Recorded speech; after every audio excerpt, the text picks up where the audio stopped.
हरियाणा के पूर्व मुख्यमंत्री भूपेंद्र सिंह हुड्डा पहुंचे पंजाबी धर्मशाला कुरुक्षेत्र। कहा, खिलाड़ियों का धरना है दुर्भाग्यपूर्ण। हरियाणा के पूर्व मुख्यमंत्री चौधरी भूपेंद्र सिंह हुड्डा आज कुरुक्षेत्र पंजाबी धर्मशाला में पहुंचे, जहां पर पूर्व मंत्री अशोक अरोड़ा व कांग्रेस कार्यकर्ताओं के द्वारा एक सम्मान समारोह का आयोजन किया गया था।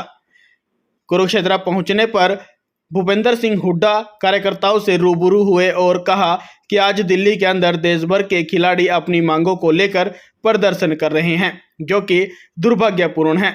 वहीं सरकार उनकी बात नहीं सुन रही है, जिसको लेकर उनको सुप्रीम कोर्ट में जाना पड़ा। और कल मुख्यमंत्री जी भी कुरुक्षेत्र में आ रहे हैं, खासतौर पे आज आप कुरुक्षेत्र में अपने पुराने कार्यक्रम। मैं तो आता रहता हूँ। आज ये कार्यक्रम सबसे मिलने का था, सम्मान समारोह था हमारा, और ऐसे कार्यक्रम हमारे चल रहे हैं। पहले रोहतक हुआ, अब यहाँ हुआ है, अगला हम पानीपत में करेंगे। इस तरह हम बड़ी बड़ी शहरों से करेंगे ताकि सभी साथियों से मिल सकें और बातचीत कर सकें, उनकी समस्या जान सकें, ताकि आगे उनके ऊपर आवाज उठाएं। हुड्डा साहब क्या कहेंगे कि कल मुख्यमंत्री जी भी आ रहे हैं, जनसंवाद, अब उन्हें याद आया जनसंवाद कार्यक्रम जो चुनाव 9 साल के बाद याद आया, अब तो शुरू से कर रहे हैं। खासतौर पे क्या रहेगा, आप करनाल में भी मिले हैं कार्यकर्ता, करनाल में भी मिलके हैं पुराने कार्यकर्ताओं से? करनाल में भी, रोहतक में भी, सभी कार्यकर्ता को मिलते हैं। कार्यकर्ता ही जो है पार्टी की जान होती है, कमर की हड्डी जो है कार्यकर्ता ही होते हैं, और वही समाज की लड़ाई लड़ते हैं। आज जो है कार्यकर्ता जो है बहुत ज्यादा उत्साहित हैं कांग्रेस पार्टी के लिए, और दूसरी पार्टियों से बहुत लोग आ रहे हैं। लोकसभा 2024 लोकसभा चुनाव का कोई शुरुआत तो नहीं, मंथन तो नहीं हो रहा? चुनाव तो होंगे ही, लेकिन हमारा कार्यक्रम तो पहले से चल रहा है। आज अलग अलग रूप लेता है कार्यक्रम। विपक्ष आपके समक्ष भी चल रहा है, आज से हाथ जोड़ो भी चल रहा है, और ये कार्यक्रम भी चल रहा है। हमारा पार्टी का निरंतर कार्यक्रम चल रहे हैं हमारे। हुड्डा साहब, आज मन की बात का 100वां एपिसोड था, पूरे हरियाणा में बड़े बड़े प्रोग्राम करे गए, क्या कहेंगे? मैं तो सफर में था, मैंने देखा नहीं, ठीक है। लेकिन मन की बात अपनी सुना रहे हैं, लोगों की नहीं सुन रहे। आप भी अगर मुख्यमंत्री बनते हैं, आप इस तरह का कार्यक्रम करेंगे, लोगों अपनी बात सुनेंगे लोगों की? तो लोगों ही सुनेंगे भाई, मन की बात तो लोगों ही होनी चाहिए। इतना जन सलाह पहुंचा है यहाँ पे, क्या कहोगे सर? ये दिखा रहा है कि जन समर्थन कांग्रेस की ओर जा रहा है, और आने वाले चुनाव में केवल लोग कांग्रेस के ही तरफ देख रहे हैं, ऑल्टरनेटिव कांग्रेस को ही मान रहे हैं। हुड्डा साहब, दिल्ली में खिलाड़ी बैठे हुए कई दिनों से, कल दीपेंद्र जी भी गए, प्रियंका गांधी भी गए, आज रॉबर्ट वाड्रा साहब गए, क्या कुछ कहेंगे? खिलाड़ियों के समर्थन में पूरा देश झुकता है। मैं तो 3 दिन पहले गया था वहाँ जुहू में, और ये जो हमारे खिलाड़ी बैठे हैं वहाँ पे, वो देश के खिलाड़ी हैं जिन्होंने देश का नाम रोशन किया है, जिनको स्टेडियम में होना था, जिन खिलाड़ियों को आगे की तैयारी करने के लिए, वो क्यों मजबूर हुए जंतर मंतर बैठने के लिए, क्यों मजबूर हुए सुप्रीम कोर्ट का दरवाजा खटखटाने के लिए? इसकी गहराई से जांच होना चाहिए। गंभीर मामला है और उनको न्याय मिलना चाहिए। 2014 में जो लोग आए कि हम भ्रष्टाचार को सहन नहीं करेंगे, आज उनपे ही सबसे ज्यादा भ्रष्टाचार, शीश महल 45 करोड़ रुपए का तैयार किया। सब आपके सामने ही है।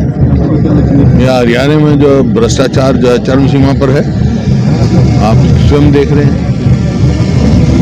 हुड्डा साहब, ये कुमारी शैलजा का कहना है कि जो हुड्डा साहब कार्यक्रम कर रहे हैं, विपक्ष आपके द्वारा जा रहे हैं, ये कांग्रेस के कार्यक्रम नहीं है। कांग्रेस का कार्यक्रम तो हाथ से हाथ मिलाने वाला है। ये भी कांग्रेस का कार्यक्रम है, वो भी हाथ से हाथ जोड़ो, वो राष्ट्रीय कार्यक्रम है, और विपक्ष के आप समक्ष हमारा कई साल से चल रहा है। ये जो CLP का है उसका कार्यक्रम है। ये बीजेपी कह रही है जो खिलाड़ी बैठे हुए हैं तो सिर्फ और सिर्फ कांग्रेस के बैठाए हुए हैं, सिर्फ कांग्रेस के बैठाए हुए हैं, राजनीति हो रही है, सिर्फ राजनीति है। तो खिलाड़ी, देखिए, खिलाड़ियों के साथ कोई राजनीति नहीं करनी चाहिए। जो ये कह रहे हैं वो राजनीति कर रहे हैं। खिलाड़ी देश के होते हैं, देश का सम्मान होता है, वो क्यों मजबूर है, ये सबके सोचने का विषय है। इसके ऊपर राजनीति, दलगत राजनीति से ऊपर होकर सबको उनका समर्थन करना चाहिए। क्या बताएंगे आज खिलाड़ी जिन्होंने देश में नाम रोशन किया पूरे वर्ल्ड में, आज वही खिलाड़ी दिल्ली में जंतर मंतर धरने में प्रदर्शन कर? देखिए, ये खेल जगत के लिए बड़ी, मैं कहूँगा, एक दुर्घटना है और बड़ी शर्मनाक बात है कि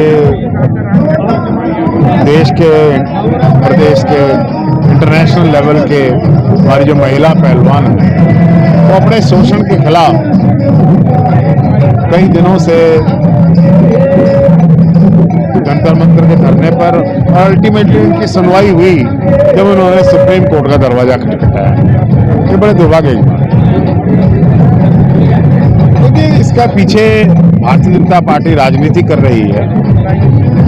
भारतीय जनता पार्टी के बाहुबली सांसद इसमें इन्वॉल्व हैं, और भारतीय जनता पार्टी की एक नीति रही है, वो क्रिमिनल को हमेशा प्रोटेक्ट करते हैं। आपने देखा है कि लखीमपुर खीरी कांड हुआ, होम मिनिस्टर टैनी हैं, उनका लड़का का मर्डर में चालान हो गया, सुप्रीम कोर्ट से बेल रिजेक्ट हो गया, उसके बावजूद भी वो मिनिस्ट्री में बने हुए हैं। So that is the policy और बीजेपी। अब इसमें पॉक्सो एक्ट का केस दर्ज हुआ है। एज ए लॉयर मैं कह सकता हूं कि इमीडिएटली जिसके खिलाफ एलिगेशन है उसको गिरफ्तार होना चाहिए, लेकिन दिल्ली पुलिस जो है वो, जो कि भारतीय जनता पार्टी की केंद्रीय सरकार के अंडर आ रही है, इसलिए क्योंकि वो उनकी डायरेक्शन से चलेगी, इसलिए प्रोटेक्ट किया जा रहा है। और आरोप लगाते हैं कांग्रेस पर राजनीति करनी नहीं, सिर्फ कौन सी ऐसी पार्टी है जिसके दल के लोग वहां नहीं गए हैं? पहलवान देश की संपत्ति है और सभी पार्टियों के लोग वहां गए हैं। तो मेरा ये मानना है कि अगर सरकार में जरा सी भी शर्म बाकी है, तुरंत कार्रवाई होनी चाहिए। Without any delay there should be an arrest. तो वो भाजपा आरोप लगा रही है कि कांग्रेस इस पर राजनीति कर रही है, विभिन्न राजनीतिक दल के लोग उनसे मिलने आए। कांग्रेस राजनीति करती है, हम कब कह रहे हैं नहीं करती है? हमारा काम है राजनीति करना, लेकिन इतनी घटिया राजनीति नहीं करते हैं जितनी भारतीय जनता पार्टी करती है। शर्मा जी, जो प्रदेश के मुख्यमंत्री हैं, 9-9.5 साल का समय हो चुका है, आपके साथ आप लोगों के बीच में जा रहे हैं समाज का पहले 9-9.5 साल के टाइम में याद नहीं है। देखिए, मुख्यमंत्री जी का पब्लिक से कोई कनेक्ट नहीं है, और आप देख रहे हैं आज हुड्डा साहब यहाँ आए हैं, हजारों की संख्या में कार्यकर्ता निकल कर आए उनसे मिलने के लिए। ये है जनसंवाद। मुख्यमंत्री का आप देखेंगे उनके जनसंवाद कार्यक्रम का टोटली सरकारीकरण रहेगा, उनके सामने वही लोग पेश किए जाएंगे और वही गीत गाया जाएगा जो मुख्यमंत्री जी सुनना चाहते हैं। हमारे मुख्यमंत्री जी में एक बात है कि वो बड़े इनटॉलरेंट हैं, उनमें सहनशीलता नहीं है और बहुत गुस्से में रहते हैं। इसलिए अधिकारी लोग क्या करते हैं कि उनके सामने वही लोग पेश होते हैं जिनसे मुख्यमंत्री जी को गुस्सा ना आए। असल में लगता है जनसंवाद होता है, नहीं, कुछ नहीं है। आपने भी राज किया था। नो, इसमें कोई जनसंवाद नहीं हो रहा है। लोगों की समस्याएं यूं की यूं बनी रही हैं। अभी 3 दिन भिवानी लगाए, पलवल गए, मुश्किल से टोटल 500 आदमी मिले उनसे, आज पलवल गए। अगर टोटल गिना जाए अधिकारियों को छोड़ के तो 300 आदमी मिले। आज मुख्यमंत्री कुरुक्षेत्र आएंगे, आपके हिसाब से पूछ लूंगा 3 दिन बाद तो इनको कितने आदमी मिले। लेकिन आज भूपेंद्र सिंह हुड्डा जी सत्ता में नहीं है, कांग्रेस सत्ता में नहीं है, लेकिन हजारों की संख्या में कार्यकर्ता आज यहाँ एकत्रित हुए। इसको बोलते हैं जनसंवाद। जो मुख्यमंत्री जी कर रहे हैं वो नाटक है। 2024 के लिए सारा महागठबंधन इकट्ठा हो गया है, सिर्फ और सिर्फ एक व्यक्ति के लिए। किसके लिए? मोदी को हराने के लिए। ये मोदी को नहीं हराना है, ये उन मूल्यों को हराना है जो इस देश के लिए खतरनाक है। ये उन मुद्दों के लिए राजनीति हो रही है जिससे देश का नुकसान हो रहा है। देश का नौजवान को नौकरी नहीं मिल रही, किसान भटक रहे हैं, व्यापारी के ऊपर देश के क्रम्बलिंग इकोनॉमी को खत्म, ये जो मुद्दे हैं राष्ट्र के, उसके लिए हो रहे व्यक्तिवाद की राजनीति। भारतीय जनता पार्टी समय इसका विरोध करती रही, लेकिन आज भारतीय जनता पार्टी की सारी राजनीति एक व्यक्ति पर टिकी हुई। तो इसलिए वो कहते हैं एक व्यक्ति का विरोध हो रहा है। मैंने कहा है ना, तो भारतीय जनता पार्टी की कोई जो थ्योरी है या उनकी आइडियोलॉजी है वो सामने नहीं हो रहा है। एक व्यक्ति विशेष जिसको प्रधानमंत्री कहते हैं उसके चारों तरफ की राजनीति हो रही है और वो भी इंटॉलरेंट हैं। लास्ट सवाल, 2014 में जो लोग कहते थे कि हम भ्रष्टाचार के खिलाफ हैं, इतना बड़ा भ्रष्टाचार शीश महल तक तैयार कर दिया। आप केजरीवाल जी के घर की बात कर रहे हैं। मैंने खबरों में सुना है कि बहुत पैसा उसमें खर्च हो रहा है। लाल बहादुर शास्त्री से का नाम तो लेते हैं लोग, लेकिन उनसे कुछ सीखना भी चाहिए। वो जब जनपथ पर रहते थे